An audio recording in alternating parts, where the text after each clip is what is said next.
Shalom, family. Here is a 3-segment breakdown of John chapter 15 at verse 18, with the Apocryphal precepts to bear witness, followed by a full synopsis and breakdown of the entire 15th chapter. A scriptural and historical essay by Azariah Israel. Segment 1. Abiding in truth in a hostile world. John chapter 15 at verse 18. And also referencing verses 1 through 8. We begin with the Messiah's sobering words in John chapter 15 at verse 18. If the world hates you, ye know that it hated me before it hated you. These words are spoken after Yahushua taught about abiding in the vine, bearing fruit, walking in love, and obeying Yahweh's laws, statutes, and commandments. This message is not for casual followers, but for committed disciples who chose obedience over assimilation. When Yahushua says, if the world, he is not speaking of Yahweh's creation, but of corrupted human systems operating against divine truth. These systems hate righteousness because truth threatens comfort, hierarchy, and control. The Apocrypha confirms this reality. The Book of Wisdom explains in Wisdom of Solomon chapter 2 at verses 12 through 16 that the wicked hate the righteous because he is not for their turn, and because his life exposes their ways. His very presence becomes a rebuke. This hatred is not personal preference, it is spiritual incompatibility. Yahushua exposed hypocrisy, challenged false authority, and revealed light where darkness preferred to remain hidden. Those who walk in truth become mirrors, and mirrors are often hated. Yet this verse is reassurance, not discouragement. Rejection confirms alignment. Opposition reveals distinction. Hatred becomes testimony. Then Yahushua establishes the foundation of life itself.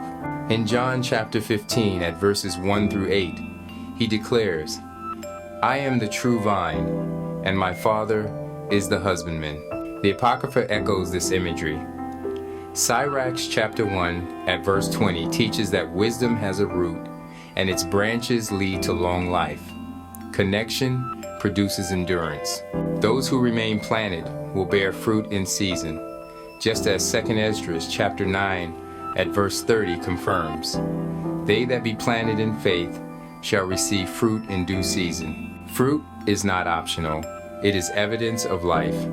Disconnection leads to dryness, emptiness, and eventual removal. This is not about punishment, it is about purpose. Welcome to segment 2, Abiding through Obedience and Covenant Love. John chapter 15, referencing verses 9 through 17. Yahushua now defines love in covenantal terms. In John chapter 15 at verse 10, he declares, If ye keep my commandments, ye shall abide in my love. Love is not emotion alone. Love is loyalty lived through obedience. The Apocrypha confirms this truth plainly. Sirach chapter 2 at verse 15 says that those who love Yahweh will keep his ways, and those who fear him will not disobey his word. Obedience is not bondage, it is life.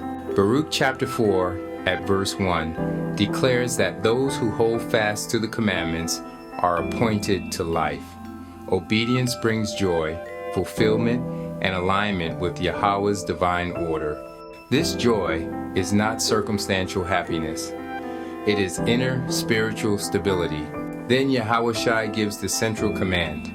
In John chapter 15 at verse 12, he says, that ye love one another as I have loved you. This love is sacrificial, loyal, and selfless. It is covenant love. The Apocrypha defines this type of relationship clearly. Sirach chapter 6 at verses 14 through 15 teaches that a faithful friend is a strong defense and that nothing can be compared to such loyalty. Yahushua then defines the highest expression of love. John chapter 15 at verse 13. Greater love hath no man than this, that a man lay down his life for his friends. The spirit of this sacrifice is embodied in 2 Maccabees chapter 7 at verse 37, where the righteous willingly offer their lives for the laws of their fathers. Love is proven by sacrifice, not comfort.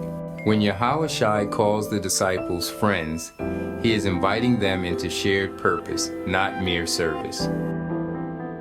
This is the last and final segment in this series, segment 3, Hatred, Witness, and Endurance.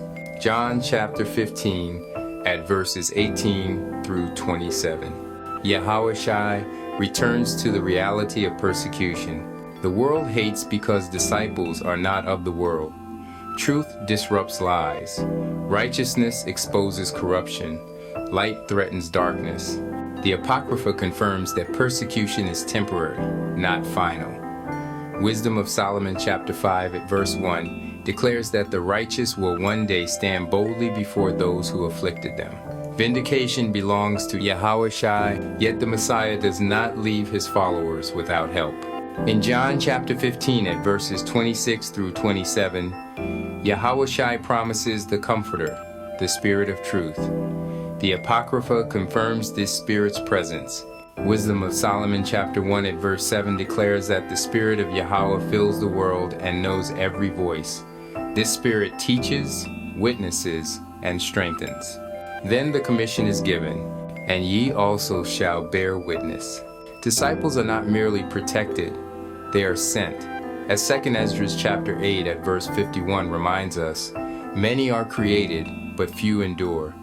Faithfulness is not popular, but it is eternal.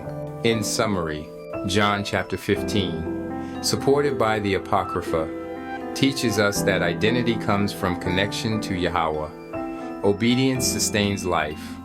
Love is sacrificial. Fruit proves faithfulness. Rejection confirms alignment, and the Spirit empowers endurance. John chapter 15 does not promise acceptance. It promises belonging, purpose, and fruit that remains, attached to the vine that is attached to the branch. Once again, I hope you all enjoyed this essay. And remember to give all honor, all glory, and all praises to the Most High God Yahweh, and we do so through our Messiah Yahushua.